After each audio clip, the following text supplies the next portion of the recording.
Hello दोस्तों, आप सभी का स्वागत है मेरे यूट्यूब चैनल में। आज की कहानी है कैद ए इश्क भाग 23। Warner paradise. दानिश के दिमाग में सिर्फ एक ही बात चल रही थी। जिया को डर दिए गए हैं और उसे किसी की ज़रूरत है। ये बात याद आते ही उसने झट से अपनी आंखें खोली और धीरे धीरे जिया के होठों की तरफ बढ़ने लगा। कुछ ही पल में उन दोनों के होठ आपस में उलझ चुके थे। जिया उसके होठों को अपने दांतों से चबाने लगी। वो बहुत ही ज्यादा डेस्परेट हो चुकी थी। दानिश ने उसे किस करते हुए अपने शर्ट के बटन खोलने शुरू कर दिए। कुछ ही मिनट बाद उन दोनों के कपड़े फर्श पर बिखरे हुए थे। जिया के हाथ अभी भी बंधे हुए थे। दानिश ने उसके कपड़े फाड़कर उसके जिस्म में अलग कर दिए। वो उसकी गर्दन पर किस करते हुए नीचे बढ़ रहा था और जिया गहरी गहरी सांसें लेते हुए उसके टच को महसूस कर रही थी। उसकी हल्की हल्की सिसकियां वहां गूंज रही थी। उसकी स्किन बहुत ही ज्यादा सॉफ्ट थी, जिसे महसूस करते हुए दानिश पागलों की तरह उसे किस कर रहा था। कुछ मिनट बाद वो नीचे बढ़ते हुए उसके पैरों के पास आकर रुका। उसने जिया के पैर अलग किए और उसके चेहरे को देखने लगा। जिया बेचैनी से उसकी आंखों में देख रही थी। उसकी फॉरेस्ट ग्रीन आंखें पूरी तरह से लाल हो चुकी थी। उसे इंतजार था कि दानिश आगे कब बढ़ेगा। दानिश ने उसकी आंखों में देखते हुए उसकी दोनों थाई पर अपने हाथ रखे और नीचे झुकने लगा। कुछ ही मिनट बाद जिया अपनी आंखें बंद करके सिसकियां ले रही थी। उसके पैर बुरी तरह से कांप रहे थे और वो बार बार अपने हाथों को छुड़ाने की कोशिश कर रही थी। थोड़ी देर बाद उसने जिया के पैर छोड़ दिए और फिर से एक बार उसके ऊपर आ गया। जिया ने तुरंत अपनी आंखें खोलकर उसे देखा। उसकी गर्म सांसें दानिश को अपने चेहरे पर महसूस हो रही थी। तभी जिया गहरी सांस लेते हुए बोली, डू इट प्लीज। दानिश ने उसकी फास्ट ग्रीन आंखों में देखते हुए उसके पैर अलग किए और अगले ही पल उसके पैर दानिश की कमर पर लिपटे हुए थे। उसकी हरकतों से दानिश खुद आउट ऑफ कंट्रोल हो चुका था। उसने जिया को अपनी बाहों में भरते हुए अपनी स्पीड बढ़ा दी। वो काफी वाइल्ड हो चुका था। मित्तल बिला। ग्रेस को एक अलग से कमरा दिया गया था और इस वक्त वो बेड पर सो रही थी। तभी कमरे का दरवाजा खुल गया और एक शख्स कमरे के अंदर आ गया। उसने धीरे से कमरे का दरवाजा लॉक किया और अपने कदम बेड की तरफ बढ़ा दिए। वो शख्स कोई और नहीं, स्वरूप ही था। उसके दिमाग में कुछ चल रहा था और वो बहुत ही अजीब तरीके से ग्रेस के चेहरे को देख रहा था। उसने ग्रेस के ऊपर से ब्लैंकेट हटा दिया और अगले ही पल उसके ऊपर आ गया। उसकी इस हरकत से धीरे धीरे ग्रेस की नींद खुलने लगी। उसने अधखुली आंखों से स्वरूप को देखा और अगले ही पल उसकी चीख निकल गई। स्वरूप ने जल्दी ही उसके मुंह पर हाथ रखा और धीरे से बोला, श तुम्हारे मुंह से एक भी आवाज नहीं निकलनी चाहिए। उसकी बात सुनते ही ग्रेस ने घबराते हुए अपनी पलकें झपका दी। स्वरूप ने उसके मुंह से हाथ हटा लिया और उसके सर के दोनों तरफ अपने हाथ लगाते हुए बोला, तुम्हारे भाई ने मेरी प्रिंसेस के साथ क्या किया था? उसका सवाल सुनते ही ग्रेस सवालिया नजरों से उसे देखने लगी। स्वरूप सर्द नजरों से उसे देखते हुए बोला, उसने मेरी प्रिंसेस को उसकी मर्जी के बिना टच किया है ना? उसकी बात सुनते ही ग्रेस घबराते हुए बोली, देखो, तुम्हारे दिमाग में जो चल रहा है ना, वो मैं अच्छे से समझ रही हूँ। स्वरूप ने उसके होठों पर उंगली रखकर उसे चुप कर दिया। ग्रेस ने एक नजर उसके हाथ को देखा और फिर उसकी आंखों में देखने लगी। स्वरूप बिना किसी भाव के बोला, जो तुम्हारे भाई ने जिया के साथ किया, अगर वो सब मैं तुम्हारे साथ करूं तो क्या होगा?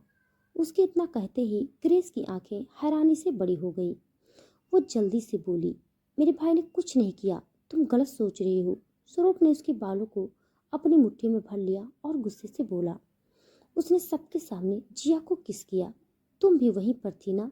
जब वो मेरी बहन को किस कर रहा था तब तुम्हें बहुत मजा आ रहा था। बोलते हुए उसकी पकड़ ग्रेस के बालों पर मजबूत होती जा रही थी। ग्रेस दर्द से कराहते हुए बोली, it's hurting, please leave me.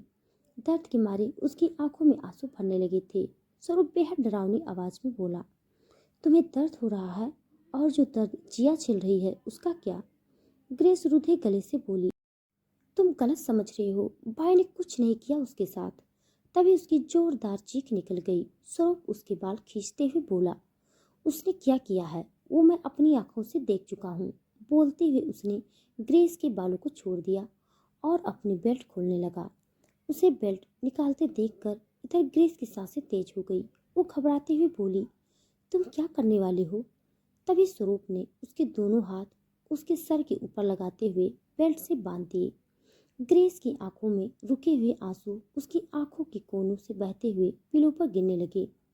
स्वरूप की हरकतों से वो बहुत डर गई थी। उसका जिस्म पूरी तरह से कांपने लगा। डर के मारे उसके मुंह से आवाज ही नहीं निकल रही थी। उसे समझ आ गया था कि स्वरूप उसके साथ क्या करने वाला है। इधर स्वरूप ने एक नज़र उसके चेहरे को देखा और अगले ही पल उसके होठ गर्दन पर रख दिए। ग्रेस ने कसकर अपनी आंखें बंद कर ली। उसकी हालत खराब होने लगी थी। उसके जिस्म की कपकपाहट स्वरूप को अच्छे से महसूस हो रही थी। उसने अपनी आंखें बंद करके गहरी सांस ली और ग्रेस के हाथों को आजाद करके वो उसके ऊपर से उठ गया। ग्रेस ने जल्दी से अपने पैर सीने से लगा लिए और बच्चों की तरह रोने लगी। स्वरूप ने कुछ पल उसे देखा और फिर वहां से निकल गया। अगले दिन वार्नर पैराडाइज जिया बेड पर थी और वो बिना पलके झपकाए अपनी नम आंखों से सीलिंग को देख रही थी। तभी दानिश उसके ऊपर आ गया। उसे देखती ही जिया की नजरें उसकी स्टील ब्लू आंखों से जा मिली। दोनों ऐसे ही एक दूसरे की आंखों में देख रहे थे। दानिश ने उसके गाल पर हाथ रखा और धीरे से बोला, आर यू ओके? उसका सवाल सुनते ही जिया बेहद धीमी आवाज में बोली, क्यों? और वो एकदम से रोने लगी। दानिश ने उसे तुरंत अपने सीने से लगा लिया और उसकी पीठ सहलाने लगा। इस वक्त उन दोनों के जिस्म पर सिर्फ एक पतली सी चादर थी। जिया रोते हुए बोली, why did you do this? Danish ने बिना कुछ बोले उसे कसकर अपनी बाहों में भर लिया। मित्तल बिला। ग्रेस सुबह से अपने कमरे से बाहर नहीं निकली थी। स्मृति ने उसका ब्रेकफास्ट कमरे में ही भिजवा दिया था। ग्रेस बालकनी में खड़ी थी, तभी उसे किसी के कदमों की आहट सुनाई दी। उसने तुरंत पीछे मुड़कर स्वरूप को देखा, जो बिना किसी भाव के उसे ही देख रहा था। ग्रेस धीरे से बोली, क्या तुमने मॉम डैड को बताया? उसका सवाल सुनते ही स्वरूप सर्द आवाज में बोला, तुम्हें क्या लगता है मेरे पास दूसरा कोई काम नहीं है? ग्रेस जल्दी से बोली, तुमने जिया के लिए मुझे किडनैप किया है और अब ऐसी बातें कर रहे हो। तुम्हें सच में जिया की फिक्र भी है या नहीं? स्वरूप कुछ पल रुक कर बोला, बड़ी जल्दी है तुम्हें घर जाने की। ग्रेस उसकी आंखों में देखते हुए बोली, क्यों नहीं होनी चाहिए? स्वरूप डेविड स्माइल करते हुए बोला, तुम्हारे भाई ने मेरी बहन को कितने दिनों से अपने साथ रखा है, तुम्हें पता है? ग्रेस कुछ पल रुक कर बोली, तुम ऐसा सोचते हो तो फिर मैं कभी अपने घर नहीं जाऊंगी और ना ही जिया तुम्हारे पास आएगी। उसकी बात सुनकर स्वरूप के एक्सप्रेशन बदल गए। उसने ग्रेस के बालों को अपनी मुट्ठी में भर लिया और गुस्से से बोला, वो जल्द ही हमारे पास आएगी, समझी तुम? ग्रेस गहरी सांस लेकर बोली, उससे पहले तुम्हें मेरे घर वालों को बताना पड़ेगा कि तुमने मुझे किडनैप किया है। अगर तुम नहीं बताओगे तो उन्हें पता कैसे चलेगा? स्वरूप ने झटके से ग्रेस को छोड़ दिया और वहां से निकल गया। ग्रेस अपने बाल ठीक करते हुए बोली, साइको। Warner palace, UK. सारा फ्रस्ट्रेशन से हाल में चक्कर काट रही थी। ग्रेस का कुछ पता नहीं चल रहा था, इसीलिए वो बहुत ज़्यादा परेशान थी। जैक वहीं पर मौजूद था और किसी को कॉल कर रहा था। सारा चिल्लाते हुए बोली, और कितनी देर? क्या कर रहे हो तुम? जैक अपने फ़ोन में कुछ करते हुए बोला, मॉम, वो अपने किसी दोस्त के घर गई होगी, मैं चेक कर रहा हूँ। सारा गुस्से में बोली, अब तक कितनी कॉल कर चुके हो तुम? उसका कुछ भी पता नहीं चला। जैक ने ग्रेस के किसी दोस्त को कॉल किया और पता चला कि वो वहाँ भी नहीं है। जैक सीरियस टोन में बोला, मॉम, मुझे लगता है भाई को बताना पड़ेगा। तभी विलियम उनके पास आते हुए बोला, सीसीटीवी चेक किया तुमने? जैक जल्दी से बोला, डैड, सब कुछ देख लिया है लेकिन कुछ समझ नहीं आ रहा है। विलियम कुछ सोचते हुए बोला, मैं एक बार देख लेता हूँ, शायद कुछ पता चले।